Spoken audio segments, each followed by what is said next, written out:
20 Heartbeats by Dennis Hazley. Illustrations by Ed Young. I like to read this book to my students who get frustrated and say I can't draw the very first time they try to draw something.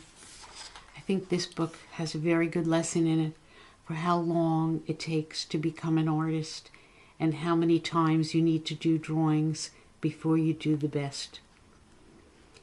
A wealthy man dreamed of a painting of his favorite horse. It was the one who always came to him when he whistled. He would hang the picture on the wall that overlooked his lake.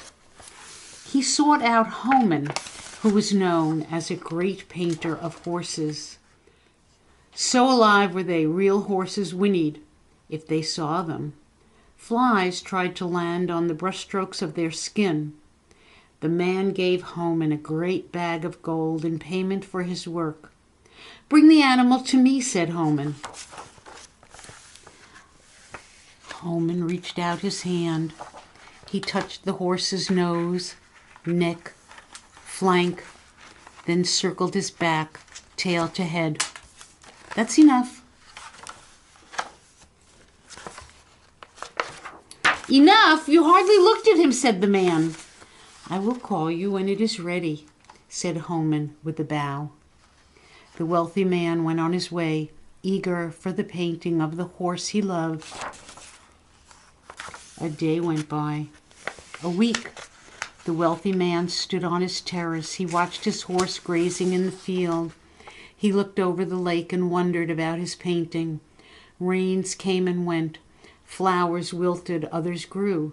He sat in a fine chair and stared at the empty spot on his wall where the picture would hang. More weeks went by. A month. The horse reared. The man whistled, and it ran to him in 20 heartbeats, tossing its head. A year went by. 2. The trees around the lake grew taller. He fed the horse sweet oats from his hand. 3 more years went by. The lake was lower. The spot on the wall was faded from the sunlight. The man wrote a letter to Homan. "Have you forgotten my work?" Another returned. "I am progressing well."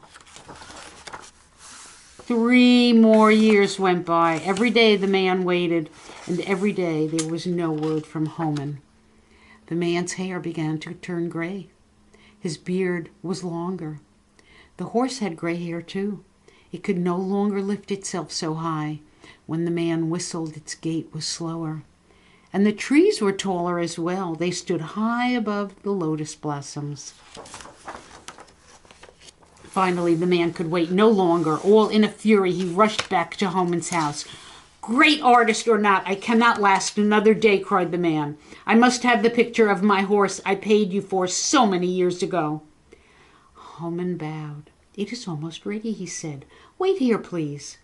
The man took a chair. He began to calm down. His picture was almost ready. As he watched, Homan returned with a blank sheet. He laid it on a table. Homan ground colors, chose brushes. It took him 20 heartbeats. Homan held absolutely still, staring at the surface. Then he made quick strokes with a large brush. "Finished at last," said Homan. The man did not look at the painting. All he could see were the years that had gone by. In anger he cried, "Years and years I have waited, and finally when I come here, you dash off my picture like nothing. They call you a great painter, but you are the slowest man I have ever met." "I am sorry you feel that way," said Homan. He bowed. He lifted the painting from the table and handed it to the man. Then Homan turned and walked into the shadows of his house toward the closed door of his studio.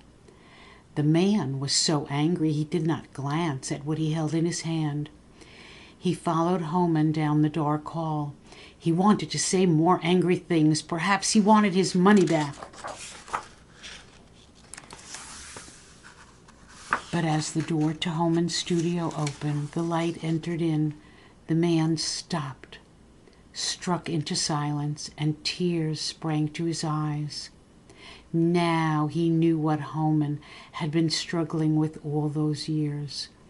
For around him in the bright room and down the hall beyond, as far as his eye could see, were thousands upon thousands of its sweet shape, one after the next, trying to capture what he now held in his hand.